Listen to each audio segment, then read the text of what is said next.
Papa, Oui. merci beaucoup de m'avoir offert une enfance dans laquelle tu m'as donné à ressentir, dans le non-verbal, ce « je t'aime » parce que tu es comme tu es.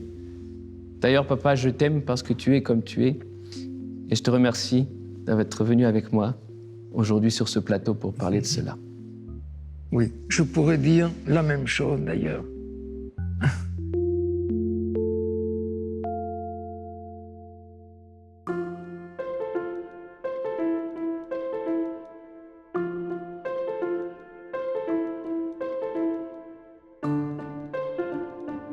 J'étais un bon élève, un modèle de premier de classe. J'allais à l'école de 8h à 11h, de 13h à 16h, et je rentrais, je faisais mes devoirs, ça ne me causait pas de problème, et j'avais tout le reste du jour pour jouer. C'était les enfants aujourd'hui ont encore le temps de jouer. Ça, c'est une question qu'on doit se poser. Ça vous a donc conduit à prendre la décision, maman et toi, non pas une décision contre quelque chose, mais une décision pour quelque chose. Pour ce que le penseur Ken Robinson nomme les rythmes et les rituels de l'enfance. Par exemple, ne pas interrompre l'enfant qui joue. Par exemple, ne pas réveiller l'enfant qui dort.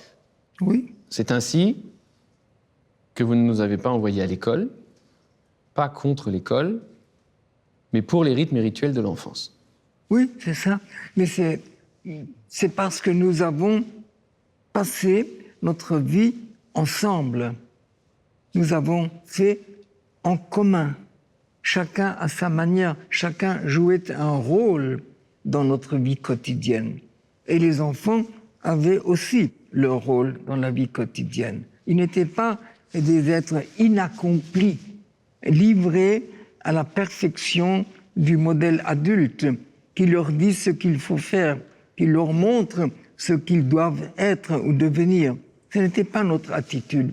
Et quand vous avez découvert quelque chose, vous l'avez découvert parce qu'on vous l'a fait découvrir, bien sûr. Nous sommes allés voir une exposition où nous avons regardé un livre. Bref, nous avons bien sûr, nous avons vécu selon nos intérêts, selon nos idées, bien sûr, et nous les avons partagées avec vous. Nous avons écouté de la musique. On ne vous a pas dit « asseyez-vous, écoutez de la musique ». Non, nous avons écouté de la musique à la maison et vous y avez partagé parce que c'était agréable. Nous avons visité des expositions.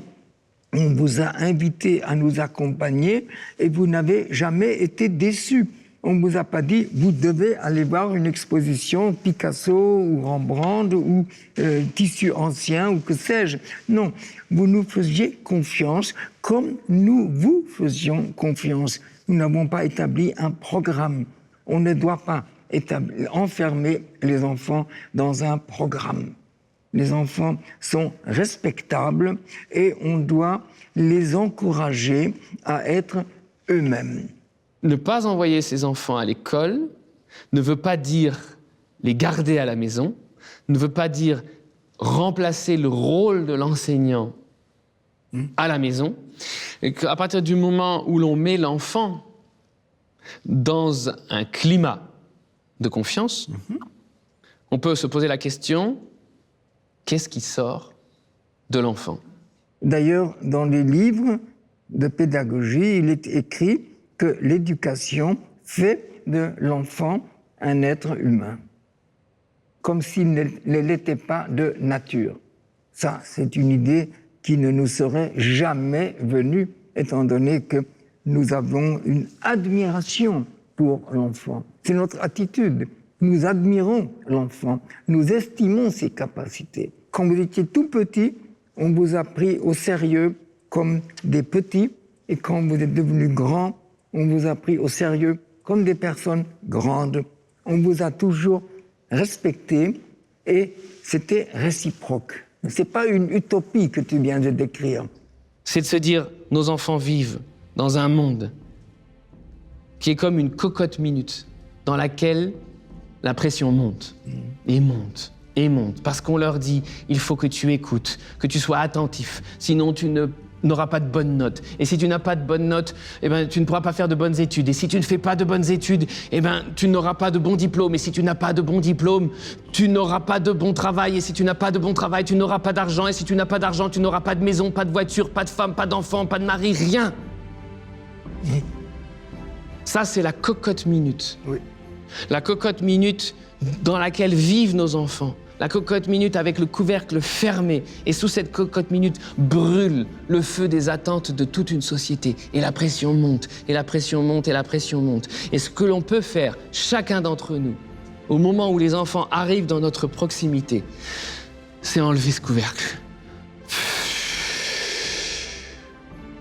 Oui. Je t'aime. Parce que tu es comme tu es.